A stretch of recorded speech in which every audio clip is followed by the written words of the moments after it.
What's up, everybody, and welcome to the first Dadgood Community Spotlight podcast. Today, we couldn't be more stoked than to feature our boy, Mr. Matt Campbell. Matt, how you living, my guy? What's up, guys? How we doing? We're doing good, man. We're doing Good, brother. good. Before we kick things off, I got to give just quick shout out to my boy Guy. He extended the olive branch into the world of MC for me. And I feel like ever since that bridge was created, my guy, you're on fire with sales. You're on fire with the Dadgood thread. You're just like, you're living the dream, dude. And so I'm stoked to dig a little bit deeper into the world and see what you got going on. Yeah, man. Thanks for having me, guys. No pun intended with the bridge, huh? With Gee. I was gonna say something, but I was like, I'll let it slide. That was sick. Yeah, I mean, it's been a pleasure meeting all you guys, and Dadgood's been near and dear to my heart since you guys, founded it. I'm stoked to be here. Cool, man. Cool. I'd love Yeah, to hear let's it. look at really quick. Look at right behind him. Look at, I mean, dude, none of I us, was none gonna of us even ask, have yeah. that. Like, that's Are so you sick, kidding dude. me, bro? Yeah, He's dude. got he's got the studio before any of us do. Are you kidding? That's right, Yeah, man. my wife is killer with Photoshop. In her former job, she was like a creative director, so she's nasty with Photoshop, and she just used her Cricut and made that and posted that up on the wall. Love it, dude. I love it, man. So, like, speaking of, to kick things off, like, tell me about your home team, dude. I seen your beautiful kids, obviously your beautiful wife. You got a beautiful property. Like, talk to us about the home team. Yeah, dude, family four pack. I got my wife. We've been married for 5 years now. We started dating in high school, so high school sweethearts. It's been a fun ride, graduating high school, growing up together throughout college. Practically got a double degree, one for her and one for me, and here we are. 10 years later of dating and 5 years of marriage, we got a 3.5-year-old son and 16-month-old daughter, learning and figuring it all out as we go. Love it, man. I love to hear that. Dude, I wanted to ask, and this is kind of on the heels of something that Guy had mentioned in our last session, is I feel like you made a super powerful point when you had only your son and you're waiting on the birth of your second kid. Was there a juxtaposition that you were feeling there? Like, dude, how could I ever love somebody else? Or like, was there anything like ceremonious that you did when you're like, all right, young squire, we about to go from a team of 3 to a team of 4? Like, what was that experience like for you guys? Yeah, I honestly don't think you can put it into words until you experience it. Like I remember when it was just, a squad of 3, we were just like, this is everything I could have ever asked for. And we were in the hospital waiting for my daughter to be born. And the moment she arrived, it was like my heart grew 10 times in that one moment. And it's been fun, it's been exciting, it's been chaos as well, Yeah, for sure. and everything in between. But yeah, definitely didn't expect my heart to grow that big or be able to like love something as equally and feel that tenfold. No, for sure. For sure. That's so wild, man. I felt the same thing the day before my second child was born. We like took my oldest to a playground, like ice cream date, and we were like, "Hey, let's like this is our last adventure, Yeah. bro. Like, come on." Somehow it made that whole transition a lot better. You said your youngest right now 15 months, is that right? Yep. Bro, so you're still like, bro, Dog days. Dog days. that's I remember 15 months. He's just getting started. He's like a handful of weeks. Talk to me about what that's been like. I've been in the thick of it. I mean, you guys get it. Like, you guys have all lived through it. I think, like, Enzo, like, just turned 2 a few months ago. It seems like we had just gotten over the baby phase and then started all up over again. Nico was great for the first 3 nights, and now, bro just refuses to sleep. This morning, I was up at 4 a.m. I was sending out emails to prospects at 4 a.m.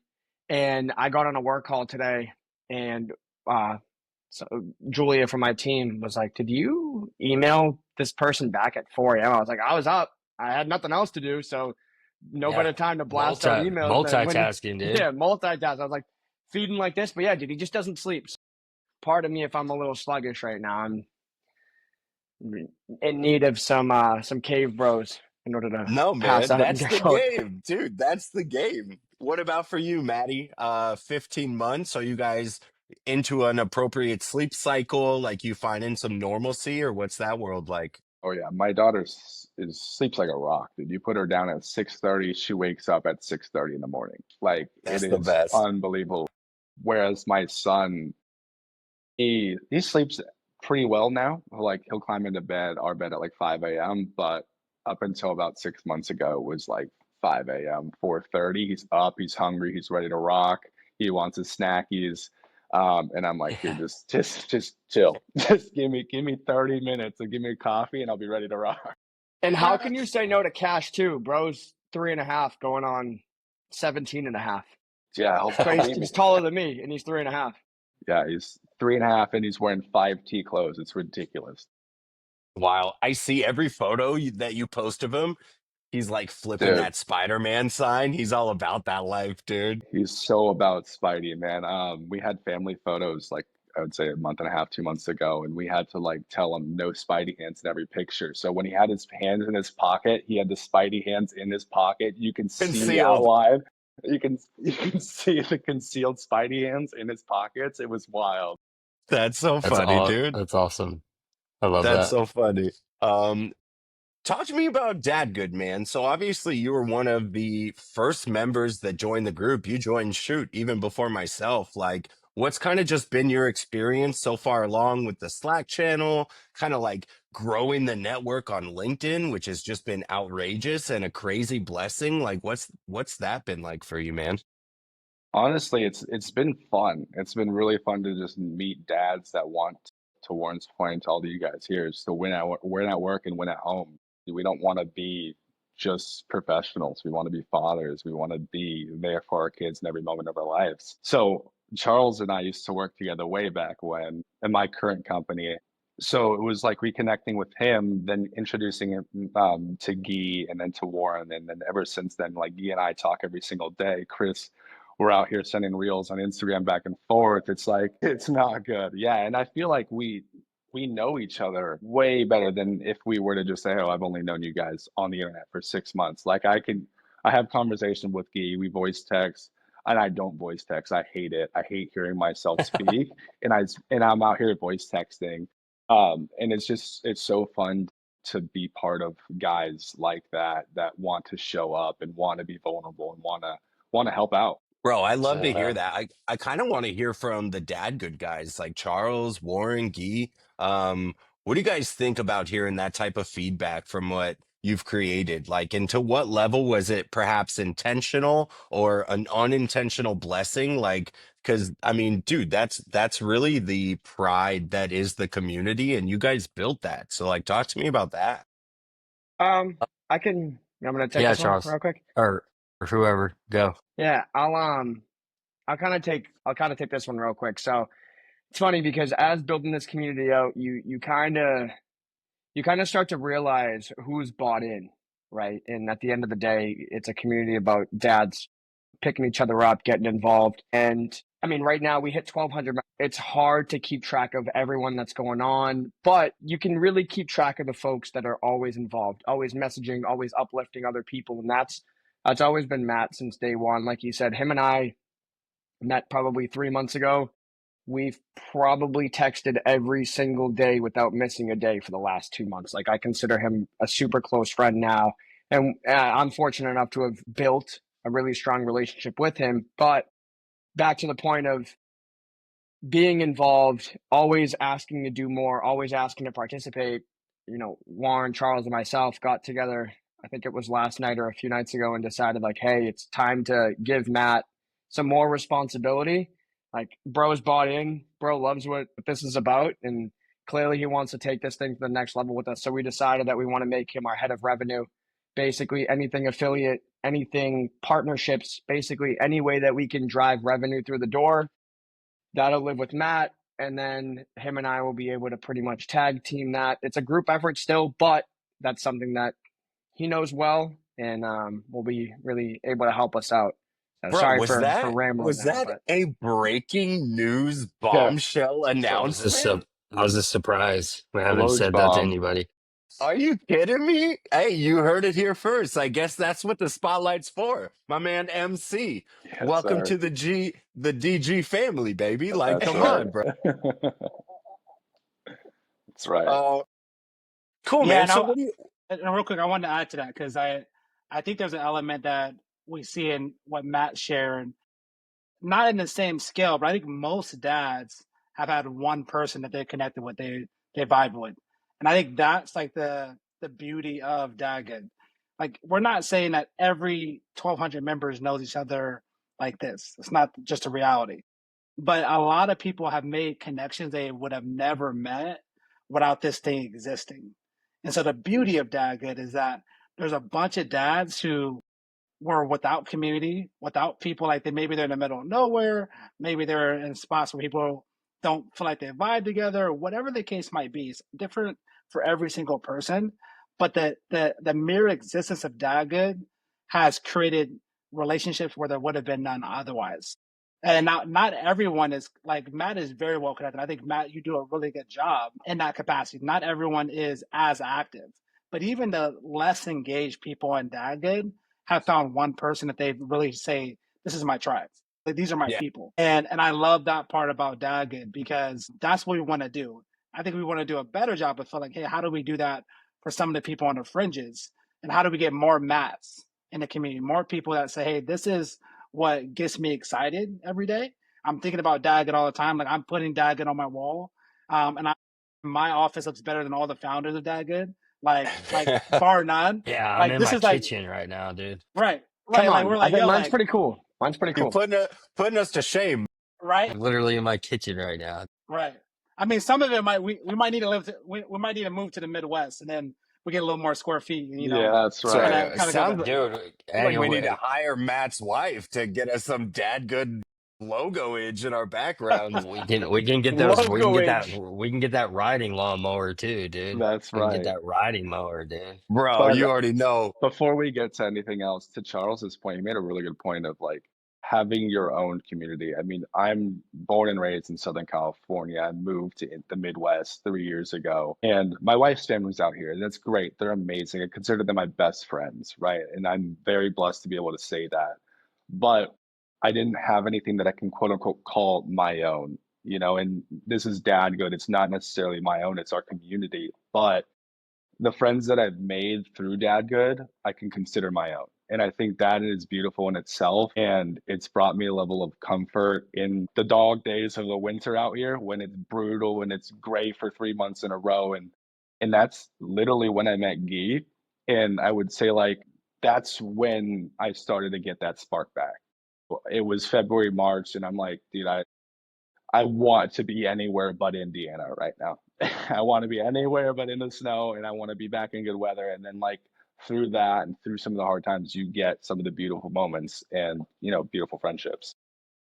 Love Nah, that. Heck yeah. 100%, man. 100%. You just made me remember. I don't even know if these guys know, but do you guys know the irony behind me and Matt and like how far back we go before we even knew that we went that far back? So, first of all, hashtag go Go doors. doors, baby. Matt adores, baby.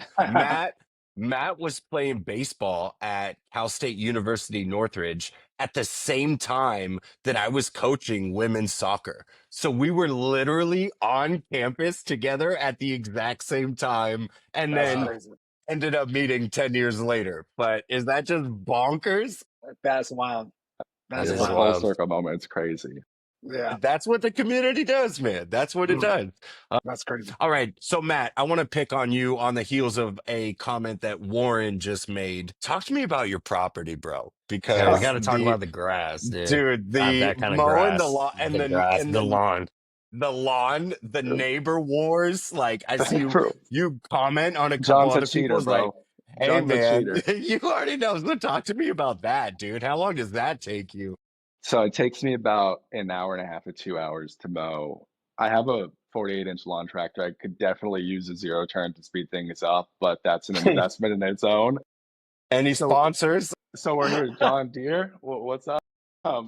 But speaking of John, my neighbor is a cheater. He's got a lawn guy. Every week he comes in and he's immaculate. He's got a zero turn. So I try to beat them, whether it's in the morning, whether it's late at night. I need to get it done before John gets it done because he needs to see my stripes and they need to look better than his.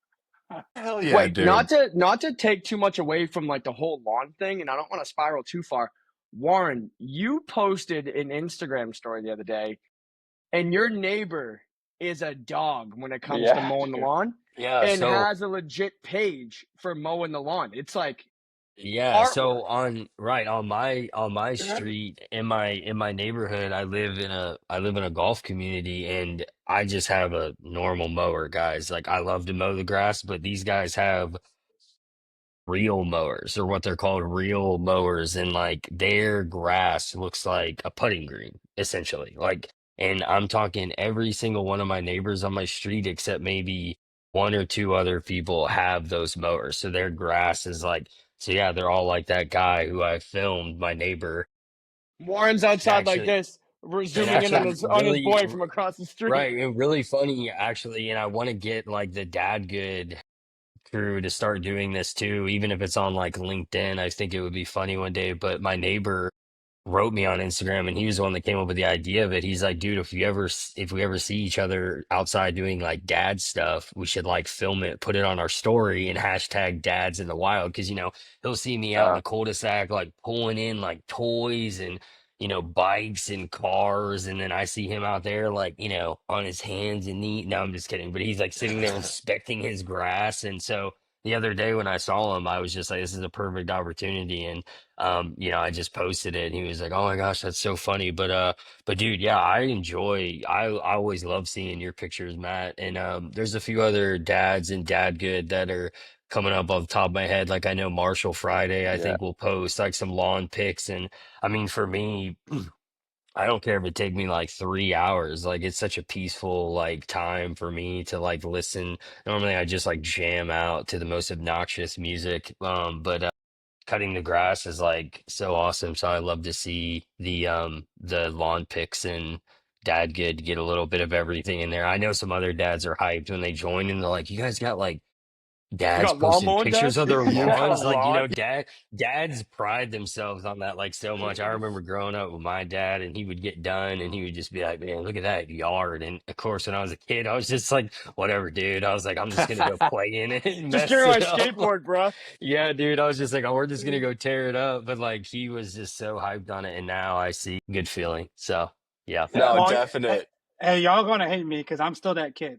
I mowed my lawn for 1 year, and I was like, bro, why would I mow my lawn? I'm gonna pay bro down the street to come there every single week and mow my lawn. And so I'm sorry to tell the rest of the community it that good, but I'm gonna admit it Well, right here, confess. no. Same, I do not mow Charles. my lawn. I'm just gonna confess You're I right don't here. not even the have a only, lawn. trust me, I don't even have a lawn. you're not the only one. There's a big group that pay, I'm sure. And dude, it's crossed my mind too. I mean, I I kids was won't in the lie. neighborhood, I was I one of kids in those the pay. guys for neighborhood a come while. by. I was one of Yeah. those guys for 2 years. I got a John Deere this winter. I don't think I'm going back. Yeah, yeah, I'm upgrading to a zero yeah, turn, but I'm yeah. not going back. It's You're So just never going now, back. now it's the See, my just question my lies. Now the question lies. Like, do you find an excuse like, "Hey, honey, I gotta go cut the." The yeah. grass is cut. The grass is Yeah. mint. It's Oh like, yeah. "Hey, I'm dealing with some stress in the house, honey. I gotta go cut. I gotta go mow the lawn, even though the I'm lawn's out. mint." You know what I mean? The witching hour between 4 to 7. If it ever gets too crazy, doesn't matter if I Yeah. cut the grass 3 days ago. I, I might have to cut the lawn that day. Hmm. I'm out there. see See, when I first got my crib, I cut my lawn like every week because it was like, yo, it's mine. Like Yeah. I had the edgers, I had everything, I had the Yeah. shears. I was like, this is my first crib, and in Southern California, you don't get your own house that often. So I was like, this is fantastic. And then after that, I was like, bro, I'm out here sweating, like Yeah. it's 100 degrees. I'm like, I'm not even that good at it. Like, so I'm like, I'm just gonna pay someone and have it be fantastic. So Charles was I kind asserting of his gave up. dominance by cutting the lawn, and he was like, "Nah, I can't Yeah. do this." Check this out, neighbors. Yeah, he's like, Yeah, "Nah, it's bro, not even bro. worth the hype anymore." And Guy knows this. Warren knows this. I'm extremely cheap, like to the T. But I did the numbers. I was like, bro, it's just better for me to pay bro. I'm gonna do bad. My wife's not gonna like it. My neighbor's gonna be looking at me crazy. I might as well go pay bro to do it right. and not figure it all out and be all stressed out. So sorry, Yeah. dads. I lost my dad card today, but hey, here we are. Nah. Hey, Here we I are. got a lawn guy. I got a lawn guy. I will lie. Come on. Hey, Charles, how much you pay for a cut? Let me see if I'm getting ripped So off in Texas. no. So he's once a week in 175, and he does the front lawn. We have like a different shrubs around the lot and on the side of the house in the backyard. He's once a week, 175 Okay, for the month. Sorry. dang. Oh, 170. I was like, bro, a Yeah, buck sorry, 175 75 a week, Yeah, dog? for I the was gonna month. say that's I more will than literally what We're I talking was fly like paying. out 700 bucks a and month. That's Yeah, more than what let's I yeah, was go. And paying dude, for my 2 I will acres. I don't know what take the my math is. yeah, John Deere and mow yeah, your lawn for a yeah, buck 75 a yeah. week, So Yeah, dog. so once a week, whole lawn, shrubs, backyard, once a week. that's not bad. Okay. Okay. 25 for the month. Yeah, Correct. respectable. You're Not paying more terrible. than me. I think I'm Yeah. at 45 bucks and I'm bi-weekly. So Okay. 45 bucks times 2, call it 90 bucks a month. Like, Right. let's get Right. it in. Right. Um, So baby, I'm getting ripped off. That's what you're telling No, me. you're paying like it's, a- 42 bucks a week. That's not bad. dude, it sounds like, I mean, do you need it every week? Because I've gotten by with my HOA bi-weekly and like nobody gives me any, It's like a The week and a half. grass in Georgia grows fast, Yeah, bro. I yeah, I can do it like bet. every like 3 or 4 days. I mean, yeah. that thing gets cut, and like I'm looking, I'm like, grass, what are you doing? Like, I'm not ready to cut you yet, dude. Like you need to chill. Warren's letting his cat pee outside in the grass so it dies out. I know Yeah, what you're dude. doing. Yeah, my cat's name is Nico, by the way. Yeah, we should Hey. put him with the baby together, see what happens. Yo, but Matt, I do have a question because I've seen those videos where dads are literally dead grass and they're spray painting it. Like, is that a thing that you've ever seen in a while that dads are actually spray painting, or is that like not exist in real world? Like spray painting like the American flag on it and stuff, or like what? No, sorry, like dead grass and spray painting Like it to green. make it more green, No, right? that's Yeah, real. that's People do real. that. That's a real Yeah. thing. Yeah. I mean, just Yeah, like how people like dye their ponds water too. Like it's a real yeah, thing. yeah. I I was mean, just curious. I've never. I don't respect it. It's fraudulent. Matt's like, if you're out there, I don't respect it. Yeah. He's like, don't Yeah. let me catch you doing it. Dude, You fertilize better your be on lawns, the my wrong friend. side of this Dadgood post right here, Yeah, baby. yeah. That's so funny, dude. That's so funny. My man, let's segue a little bit, dude. Talk to me a little bit about your work, bro. How's that going for you? What you up to over there? Yeah, it's good, man. Kind of lends its hand into this like role with Dadgood really well. I've been in affiliate management for 6 years. Next week is my 6 year anniversary with the company. Cool. So been here for 6 years. I lead outbound for the company, all things BDR, all things top of funnel, and then do the whole handoff to the A's and everything like that. But really focused on like mentality. I know you had Travis on your podcast, Mutual Connections, and I think that's a lost art, which is his mentality of just like, dude, I'm gonna let things rip until I get a yes. Like I'm gonna get so many no's, but all it takes is that one yes. And And you're rolling. Big Mo's on my side. That's momentum. Talk to Guy about Big Mo all the time. I had no idea what he was talking about. I was like, I I, don't I know. love that. That's awesome. I love that. And then you just roll, man. Like it's just so much fun. I think the whole PBO thing. It's like I got the value that I'm providing. I don't need to give you permission. You've answered your call. You granted me permission. I lead with value. I lead with research. I lead with why I'm calling you. Let's have a business conversation. If it's not the right time, so be it. But I think so many people have. Chris, we've talked about this all the time. So many people have made sales so much more complicated than it needs to be. Just have a mutual two-way conversation. Yeah. Talk to me like you're bellied up at a bar. We're talking sports. We're talking, Manchester United. We're talking whatever, and What let's a just have a plug. decent conversation. You know what I mean? What a plug. Overrated. Yeah. No, bro, no. Bro, I interviewed Travis. That was the biggest Man City fan. It was rough, but I got love. I got love. And similarly, Matt, like, honestly, man, you are a monster on the platform with respect to your content. And you're like hitting the daily motivation, laying those little sales tricks and tips. You got your one take Tuesdays. Like, bro, you totally like it really is what you're building. I think inspires a lot of people because look, all of us kind of sit in the same exact seat of like, just, hey, man, hitting the phones, hitting the prospects, trying to build the pipeline, trying to see what's out there. And so, just really grateful that outside of our friendship, like our professional colleagueship, you really show up, man. And I think that speaks to who you are and kind of the work ethic that you put into what you do. Appreciate that, man. Yeah, I think a lot of it's just having fun with what you do. Well, I mean, Warren, you talk about it too all the time with posting. You actually posted it today, right? You're never gonna get started if you don't have fun with it. I Yeah, think man. a lot of what we do professionally, if it's so monotonous at times that it takes the fun out of it, and like you don't Yeah. bring that energy to your day. And if you sit back and you're like, dude, I get to talk to a bunch of cool CPG brands every single day. I get to talk to beauty brands. I get to talk to a bunch of different health and wellness companies that, man, I honestly didn't think I'd ever be in the same room as these guys. You flip that on the script and you're like, dude, like what I do is actually pretty cool. And I deserve a seat at the table. And it's a lot of fun when you actually use that perspective. Yeah, For gosh, I sure. love that. I deserve a seat at the table. That's that mindset, man. That's that mentality that makes you a winner. That's so fat. It's so fat. Yo, Matt, real quick, what's the PBO for our audience?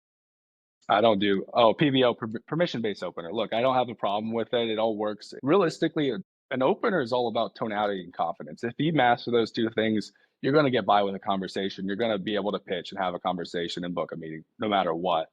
It's not my style. I won't belabor the point anymore. But realistically, an opener is, as long as you're confident and you have the right tone, you have the right pace, you can book a meeting. Yeah. No, I agree. totally agreed. Warren or Guy or Charles, are you guys Guy, I know you are. Are you guys making cold calls? Is that a part of your daily agenda? Yeah, 100%. Clear Code works with e-commerce brands too, but we we provide working capital for, and they use it for marketing and inventory, That's right. non-dilutive. So, instead of giving ownership up in the business, they use our funds to grow their business. But yeah, I mean, I would agree. I mean, I know I've heard it work permission-based openers, but I just don't. I guess it's just not my style. Kind of like Matt was saying. I think, go with what feels comfortable. But yeah, I don't usually do that. I just kind of try to jump right in because I feel like if they're going to cut you off or hang up or whatever, whether you ask permission or not, they're going to do that. So I'm just kind of, I think my industry, what we do at least is a little easier. So I'll admit that because at the end of the day, we're giving people money. So it's kind of like, even if they're like, we don't need money, I'm just like, well, it's more like when you need money, not if That's you a need nice call money. to Yeah. receive. Yeah. Right, right. So like, You and can I'm cold like, call yeah, me anytime, baby. right. It can still be challenging, but it's not like some, hey, like pay for my software, like do, this or that. It's just kind of like, dude, you need some extra cash for a big inventory push or big marketing push coming up. Like, and a lot of times, they don't want to admit it, but they're just like, yeah, I mean, we could probably always use something like that. It's just like, of course you can. So like I would say, but back to Matt's point too, you get to talk to some really cool people. I've sold like cybersecurity, I've done SaaS, I've done a lot of different things. And some of these e-commerce founders, you might be talking to some guy or some lady who's just like chilling in their garage running like a $50 million a year like business selling Crazy. like matching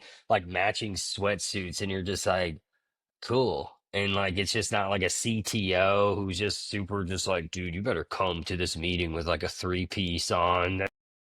Yeah. I've talked to some of like the coolest founders who are running like massive brands. So yeah, I would say, but yeah, cold calls obviously is like a huge part of the daily grind for probably everybody in sales. So No, for Yo, sure. What about yo, you, Chris. CT? I was just gonna Yeah, yeah, ask you. Yeah. yeah. So my take is actually different. So I think it depends on the industry. I've had like where I'm pretty much similar to Warren now, where there's not a lot of friction or contention in my calls, but I think in some of them where I was high volume, high contention, I did like them because what I would teach everyone who I've ever cold called, when you cold call someone in 30 seconds, you need to figure out, answer a couple of questions like who you are, what you want, and how long this is going to take. And it doesn't matter who it is, I got something going on. So I like the PBOs for those reasons specifically. They Yeah. usually answer those questions because if you can't tell me how long this is going to take, I immediately think that this is not worth my time. If you got to tell me why who you are is relevant and what you want and how that's relevant, then I immediately think that you're going to go away. I want you to go away. I think if those are all valuable, then you can actually get an opportunity to have a conversation. You probably are going to get there a different way because you have to figure out. I always think on a cold call, you have like a ticking 30 seconds to let this person know, like, is Charles for real or not? And if Yeah. you are not real, I'm going to hang up. And so immediately when I feel like this is going to be not a cold call, because I do answer cold calls, but whenever I feel like this cold call is no longer relevant for me, so there's like some solar panels you're trying to sell me, or something for my lawn, or well, whatever. Immediately when I think there's no value to me personally, I'm going to hang up. I usually am kind of nice and say, hey, not interested, but they're taught to keep me on the phone. Like they're Yeah. taught to like not accept no, so then I politely just exit it. So my take's a little bit different. I do think it's based on industry, and I think in specific industries, it does buy you more time to get to the point of how you can Hmm. help that person. That's my take. Yeah, Nah, I think I agree. to counter that is we should understand why they should care and then speak to how we can help alleviate them, right? Like if you show them that you understand their pain and then ask if they're experiencing some of that, you don't need permission to be at that table. You're already at that table because you speak their language, right? Yeah. So, I mean, there's multiple ways to Okay, skin a cat.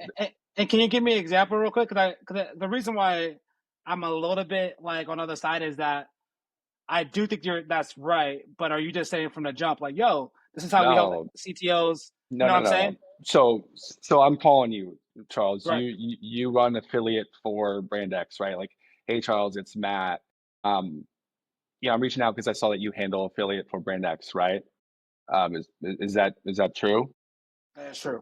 Sure. So there's the permission, right? There's me asking if this is even relevant for you. Hey, Charles, usually when brands run affiliate programs, they struggle with recruitment because they lack relationships, or they struggle with optimization, which is optimizing campaigns because they lack relationships and they lack data to get things going and scaling. Like, are you experiencing any of these, or I'm really off base here?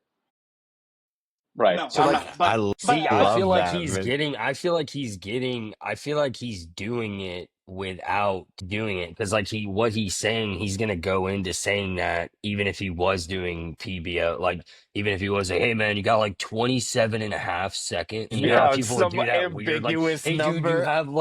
do you have like 27 seconds and then like enough time to hold your breath for me to go into, and then you're going to go into like what you just kind of went into right there. So, but I see both sides, and it's just such a, like, it's sales. Like, there's probably someone else out there who just like, it's just like a huge universe of just like, so many different methods and stuff like that. So, but anyways, yeah. No, but well, that's helpful, Maddie. Look, I do appreciate that. And I was like, I think the permission is still there. You just yeah, have a different caveat, and I think just reframed. exactly. right, Everything, and so you can reframe everything, and I think, right. we just mentioned it. There's so many different ways we can skin a cat in sales, in cold calls. Like, there's no one right way to get a meeting booked. It's just my way is like, this is how I'm confident. This is how I know I can crush it.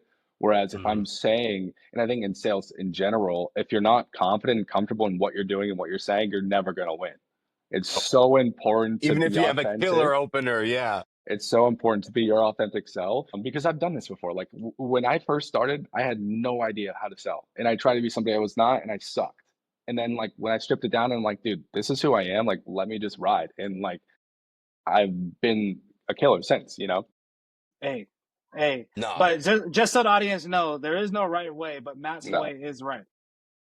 Yeah, yeah. Just to be clear. Hey, Charles No, said it. look, no, what I think it's funny. This is a family dad good single one-on-one spotlight. we got 5 just sales lunatics on the line, and we just instantly gravitated towards like, yo, bro, let's talk shop real quick. I'll leave it at this because we're getting tight on time. Is one of the things I try and teach my AEs and my SDRs, and tell me if this gravitates with you guys. Like, bro, you're not trying to make the sale on this out of the blue call. I'm trying to book a meeting. So with that in mind, you get to respect the integrity of their time. You get to the point really, really quickly. But it's like, dude, if this call for any reason goes beyond, say, 3 to 5 minutes, I didn't do my job properly. I'm stoked you're still talking to me. Like I got the longevity on the call, but you're not trying to make a sale right then and there. You're just trying to book the meeting so that you could have a more detailed conversation. And I think that mind shift really helps you just kind of turn and burn, get to the point, which is why going back to Matt's comment with tonality, kind of just going right into it. I really feel like that is the key, even though I am a PBO guy. I will lie. I kept my mouth shut. You I wasn't going to say baby. anything. You Dude, big I am baby. I'm a PBO guy. I don't know what to Yeah, tell you. yeah. And I I love. always say that. I always say the same thing. Hey, Matt, this is Chris. Did I catch you with 30 seconds to explain the reason for my call? Boom. That's just kind of my thing. Just every time, rinse and Matt's like, repeat. no. Can I Matt's like, send you no, you don't $5 so get you take 30 this seconds. conversation? Hey, but So funny. Yo, you got real Venmo? quick, I want to add like a lot of sales is just basic relationships. And back to Warren's post a little bit today, like have fun with it. I was looking at Forrest Frank's, like Forrest Frank got a new song, Lemonade, Yeah, dude. and with the So Figs. crazy. But if you look at the actual like screenshot of the song, the Figs reached out to him, or Forrest Frank went out to him, and the Figs was like, "Yo, happy Shark Week." And it's such a funny thing because like who says that? But it's so real. So like if someone hits you up with like, "Yo, happy Shark Week," you kind of like what? Like, but you probably respond. And I think there's an element of sales that we back to like Matt's point earlier, the monotony, like we lose our personality. You don't need Yeah. to be the Figs, but I gotta imagine like when the Figs reached out to Forrest, would Happy Shark Week, the dude was just like, "Yo, this is hilarious." Like who says that to anyone in a normal Happy like is it Shark Week. Happy I'm about Shark to Week? Like I'm about to take notes on that bro, one. Are you bro, kidding? bro, What if it's you're like hilarious. But deathly afraid of sharks though? You know what I right, mean? You right, give bro right. PTSD.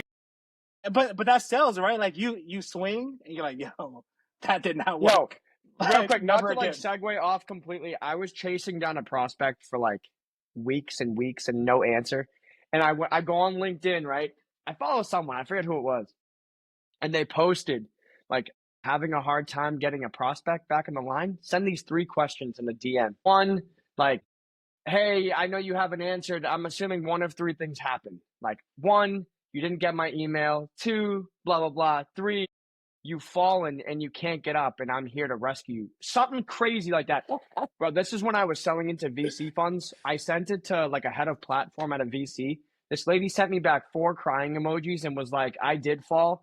She was like, this is the greatest thing I've ever seen. I will happily get on a call with you next week. And I was like, bro, I can't believe this worked.